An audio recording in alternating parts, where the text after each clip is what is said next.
샬롬. 예, 오늘은 9월 1일입니다. 9월 첫째 날, 화요일 아침 우리가 함께 나눌 말씀은 사사기 5장 9절 말씀입니다.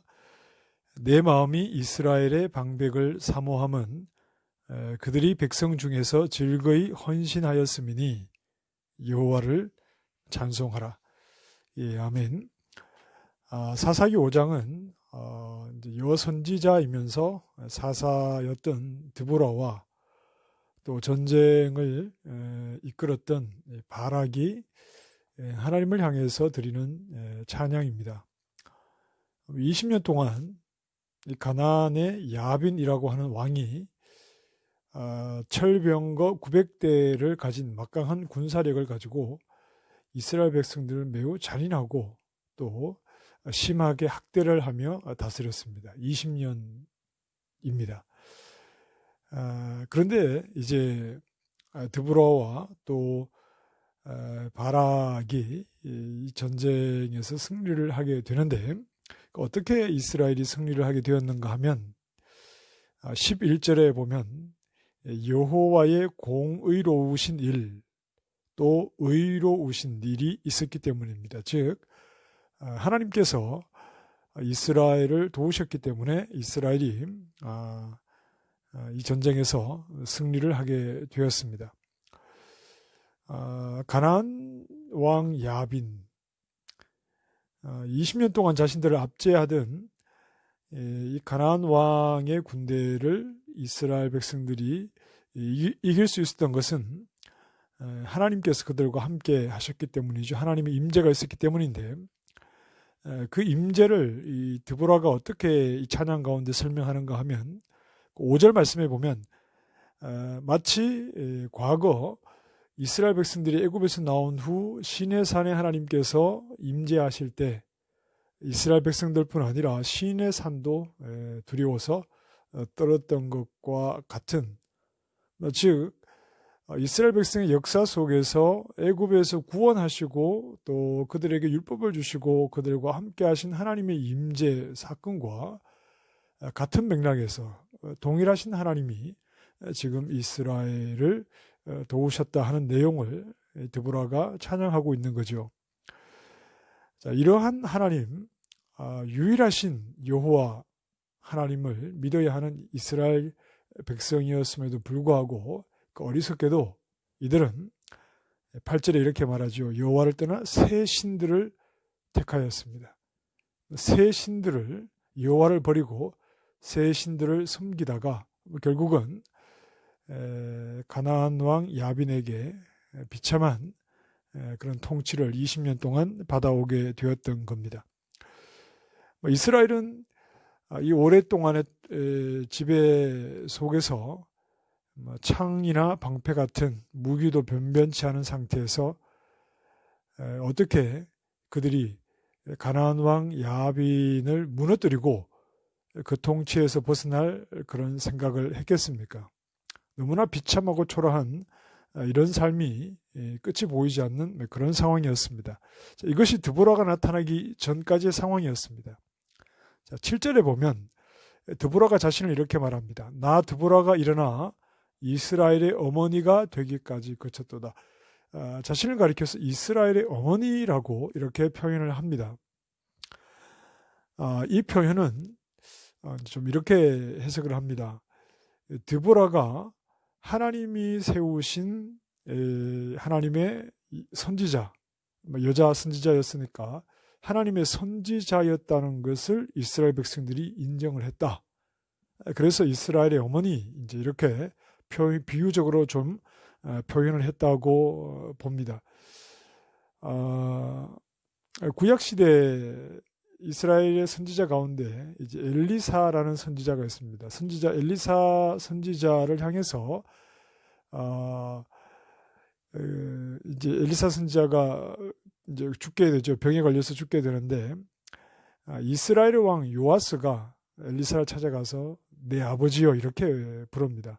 그 말은 엘리사가 하나님의 선지자였다는 것을 이제 인정하는 그런 의미이기도 한데 그렇게 연결해서 보자면 드보라를 이스라엘의 어머니라고 이렇게 부를 수 있다는 말이겠죠. 우리가 읽은 9절 말씀에 내 마음이 이스라엘의 방백들을 사모함은 그들이 백성 중에서 즐거이 헌신하였음이니 여호와를 찬송하라.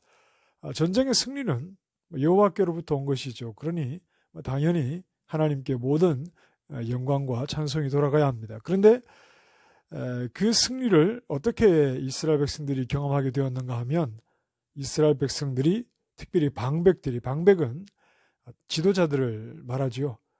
어떤 그 중간층의 어떤 지도자들을 말하는데 이 방백들이 이스라엘 백성들을 이끌고 전쟁에 참여했기 때문에 그렇습니다. 바락의 지도를 따라 또 방백들이 함께 백성들을 이끌고 전쟁에 참여했기 때문에 이들이 승리를 경험하게 되었습니다. 자, 이러한 방백들을 가리켜 그들이 즐거이 헌신하였다. 이렇게 표현을 하는 겁니다. 여호와를 떠나 새 신들을 섬기던 그들이 어떻게 여호와께 즐거이 헌신하는 자들이 될 수 있었을까요? 그 이유는 그들이 드보라를 이스라엘의 어머니로 인정을 했기 때문에 그렇습니다. 드보라를 하나님께서 세우신 선지자로 인정을 하고 드보라가 전하는 메시지를 하나님의 말씀으로 그들이 그대로 믿고 따랐기 때문에 그들이 새 여호와를 버리고 새 신들을 섬기던 그런 자리에서 벗어나 하나님의 말씀을 따라 전쟁을 치르게 된 것이죠. 비록 전쟁을 이끌어야 할 바락조차도 사실은 연약했습니다. 20년 동안 아주 잔인하게 자신들을 학대하며 통치하던 그 가나안 왕 야빈의 군대와 전쟁을 해야 한다는 것이 굉장히 두려운 일이었겠죠. 그래서 드보라가 함께 동행해 주기를 요청을 했고 드보라가 동행하자 담대하게 이들은 나아가서 싸웠습니다. 그래서 하나님이 주시는 승리를 얻었습니다. 그들은 즐거이 헌신하는 자들이었습니다. 그 헌신은 하나님의 말씀만을 따라 나아가는 담대한 삶이지요. 자신들에게 주어진 하나님의 말씀을 그대로 믿고 그 말씀만을 따라 나아간 삶을 헌신하였다 이렇게 말합니다. 오직 하나님의 말씀에서 그들은 어떤 삶의 동기와 또 그들 앞에 놓여있는 가나안 왕의 그 군대라는 두려움이 있지만 그 두려움을 극복할 수 있는 힘을 하나님 말씀에서 얻어서 그 말씀이 가리키는 곳으로 향해 담대히 달려간 겁니다. 이것을 가리켜 즐거이 헌신했다 이렇게 표현을 합니다.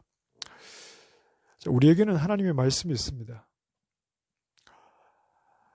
그 말씀이 능력이라는 것을 언제 경험하게 되느냐 하면 그 말씀대로 살아갈 때 경험하게 되는 것입니다. 우리에게 하나님의 말씀이 있습니다. 하나님의 말씀을 그대로 순종하며 나아갈 때 우리는 그 말씀이 능력이라는 것을 그 자리에서 경험하게 됩니다. 바락과 또 이스라엘의 방백들이 하나님의 말씀을 따라 담대히 나아갈 때 말씀하신 대로 승리를 경험하게 된 것처럼 하나님의 말씀, 그 말씀을 따라 살아갈 때 말씀이 능력인 것을 우리는 경험하게 되는 겁니다. 그 말씀을 따라 살아가는 삶이 하나님께 헌신하는 삶입니다. 즐거이 헌신하는 자들이었습니다. 우리 역시 우리에게 주어진 하나님의 말씀을 따라 순종하는 삶으로 즐거이 헌신하는 하루하루의 삶 속에서 말씀의 능력과 우리에게 말씀 주신 하나님이 우리와 함께하고 계시다는 것을 매일매일 경험하는 은혜의 삶들이 되기를 바랍니다. 기도하겠습니다. 하나님 말씀에 순종함으로 즐거이 헌신하는 하나님의 백성들 되게 해 주시옵소서. 가나안 군대와 싸워야 했던 바락과 이스라엘 군대가 담대함을 가져야 했던 것처럼 오늘 우리에게도 하나님 담대함을 주셔서 오직 하나님, 살아계신 하나님과 하나님 진리의 말씀만을 의지해서 가야 할 길을 말씀이 가리키는 대로 담대히 걸어가며 즐거이 헌신하여 말씀의 능력을 경험하는 믿음의 종들이 되게 해 주시옵소서. 예수님 이름으로 기도합니다. 아멘.